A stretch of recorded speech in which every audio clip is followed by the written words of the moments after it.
Bonjour. Alors, je vais continuer la présentation de la première partie sur les réseaux sociaux. La première partie, on avait vu ce que c'était Facebook, LinkedIn et Twitter.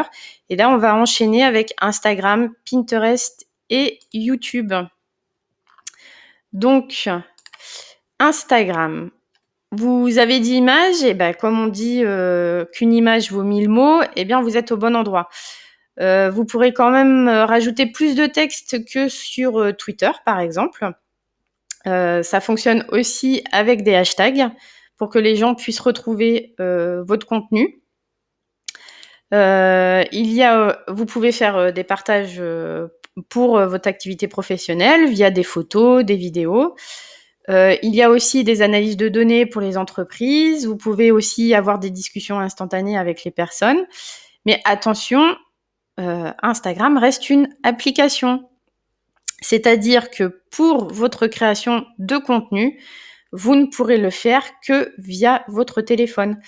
Et ça, c'est ce que je trouve un petit peu dommage parce que quand on est une entreprise, par exemple, je trouve que c'est mieux de pouvoir y accéder par le PC. On a une meilleure visibilité de ce qu'on fait que sur son téléphone.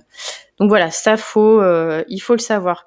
Donc pour vous donner un petit exemple de ce que ça donne, par exemple pour une boutique sur Insta, parce que ce qu'il faut savoir, c'est que Facebook a racheté Instagram.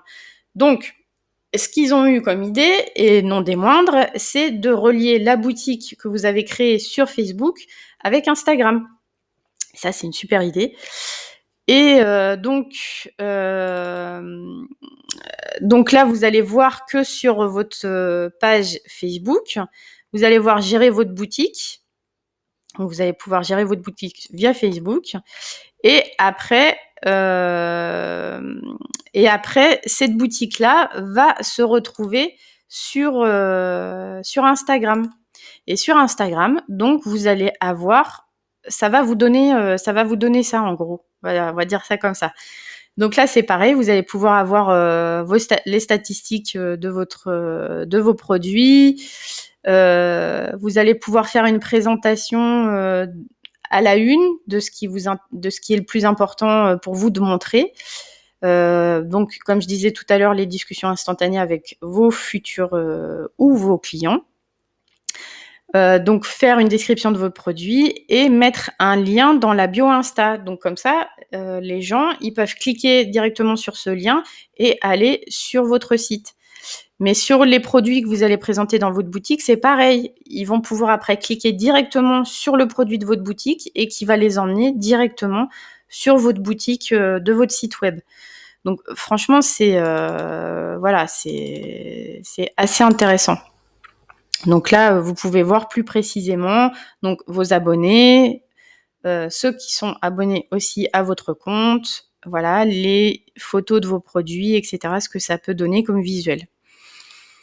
Donc là, c'est pareil, c'est une présentation vite fait, hein. Après, si vous voulez vraiment rentrer dedans, je vous conseille la pratique. Il n'y a que la pratique qui pourra vraiment vous donner un aperçu plus précis des choses. Donc, on va passer maintenant à Pinterest. Alors, Pinterest, je le trouve très intéressant parce que comme je l'ai mis en titre, pour moi, c'est l'alliance. Donc, on peut faire du réseautage, c'est-à-dire s'abonner à d'autres personnes, que d'autres personnes s'abonnent à nous. On peut faire aussi partage de photos, de vidéos, enregistrer des contenus qui nous plaisent de d'autres tableaux, parce que en fin de compte, Pinterest, c'est on crée des tableaux de nos thèmes principaux, et dans ces tableaux-là, on va pouvoir mettre des épingles, ce qu'on appelle des épingles. Donc des épingles qu'on va pouvoir créer. Je vais encore citer Canva parce qu'on peut créer aussi des contenus visuels donc sur Canva qu'on va pouvoir après mettre sur Pinterest par exemple, ou s'il y a des photos qu'on va trouver sur le web qui vont être vachement intéressantes, on va pouvoir les mettre, ou des petites vidéos ou des articles. Bref, on peut partager à peu près tout ce qu'on veut sur Pinterest. Donc voilà, comme je disais, on peut aussi avoir une discussion instantanée, des interactions avec les personnes. Et pour les entreprises, il y a aussi des analyses de données. Voilà. Donc j'ai fait un petit topo pour la différence entre Pinterest et Insta. Là, Pinterest, c'est sur PC. On peut aussi avoir l'application sur téléphone, mais là, on peut vraiment travailler à partir de son PC pour faire les créations de contenu. Et ce qui, pour moi, vachement intéressant, c'est qu'on peut construire une identité plurielle avec ces tableaux. Voyez, je vais vous montrer l'exemple de ce que j'ai pu faire. Donc, j'ai créé un tableau développement personnel, un tableau boutique de produits bio, un tableau citation, un tableau réflexologie faciale. Et dans ces tableaux-là, j'ai pu mettre les créations que j'ai pu faire en fonction des thèmes abordés. Et je peux enregistrer aussi le contenu de d'autres tableaux, d'autres personnes qui m'intéresseraient. Voilà, là par contre, c'est un peu comme Facebook, c'est-à-dire un échange d'informations, de connaissances. Donc, et ça, je trouve que c'est vachement intéressant comme idée. Pour faire une création d'épingle, c'est simple. Je vous ai montré un petit exemple. Vous allez en haut cliquer sur créer. Vous voyez, dans la barre de menu en haut. Sur le rectangle grisé à gauche, vous allez pouvoir faire cliquer. Par exemple, si vous avez une photo sur votre ordinateur, vous allez pouvoir cliquer sur la photo et la glisser sur ce rectangle-là. Pareil pour une vidéo. Vous ajoutez votre titre, vous mettez votre descriptif de ce que vous montrez. Et en dessous, là, vous voyez, vous pouvez ajouter un lien de destination. Moi, par exemple, je rajoute le lien de mon site web. Comme ça, si ça intéresse les personnes, elles peuvent cliquer sur l'image qui va les rediriger sur mon site web. Et après, tout en haut, vous avez le petit bouton publier. Et à côté, vous avez la possibilité de choisir le tableau dans lequel vous voulez publier votre photo. Voilà. Donc, c'est pour ça que moi, Pinterest, vraiment, j'aime beaucoup. Voilà. Parce qu'on a plein de possibilités et c'est très interactif et ça permet de créer du lien entre nos différents réseaux sociaux ou sites web ou blogs ou autres. D'où l'intérêt. Donc maintenant, on va passer à YouTube. Donc bon, pas besoin de présenter YouTube. YouTube, c'est le partage de vidéos. Et pourquoi le mettre dans les réseaux sociaux ? C'est parce qu'on peut interagir avec d'autres consommateurs de vidéos, entre guillemets, mais aussi avec les personnes qui ont créé les contenus. D'où cette interaction et d'où pourquoi le placer dans les réseaux sociaux. Voilà, vous avez aussi le traitement statistique des données de chaque contenu que vous allez pouvoir partager pour voir qui regarde, où, combien de temps, etc., etc. Donc, je voulais vous présenter un petit peu pour faire de la création de contenu parce que c'est super simple en fin de compte. Du moment où vous avez une adresse mail Gmail, vous avez votre chaîne YouTube. Voilà.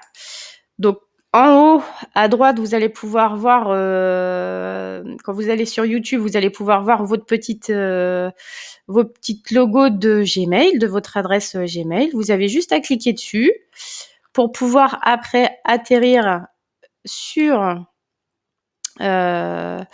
votre page de chaîne.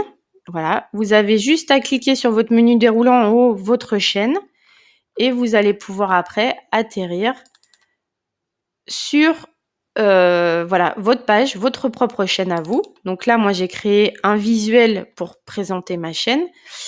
Et en haut à droite, vous allez avoir comme une petite caméra avec un petit plus au milieu. Vous allez cliquer sur cette petite caméra et vous allez voir mettre en ligne votre vidéo. Et voilà, c'est parti. Vous avez juste à mettre après à enregistrer votre vidéo au préalable ou à diffuser en direct aussi, c'est possible. Et après à mettre en ligne votre contenu. Voilà. Donc j'espère que cette présentation vous aura plu, que vous avez une idée maintenant un petit peu plus précise de quel réseau social vous pouvez utiliser à titre personnel ou alors à titre professionnel. Si vous avez des questions après plus particulières, surtout n'hésitez pas. Je me ferai un plaisir d'y répondre si ça fait partie de mes connaissances. Donc voilà. J'espère que ça vous a plu, encore une fois. Et bah, bon courage à vous. Parce que comme je vous ai dit, c'est très chronophage. Mais voilà, le plus dur, c'est de s'y mettre. Et après, une fois qu'on a la maîtrise de ces outils-là, franchement, voilà, ça roule. Et au niveau créativité, vous pouvez vraiment vous éclater à faire pas mal de choses, quoi. Donc voilà, je vous souhaite une bonne journée et à plus tard. Au revoir.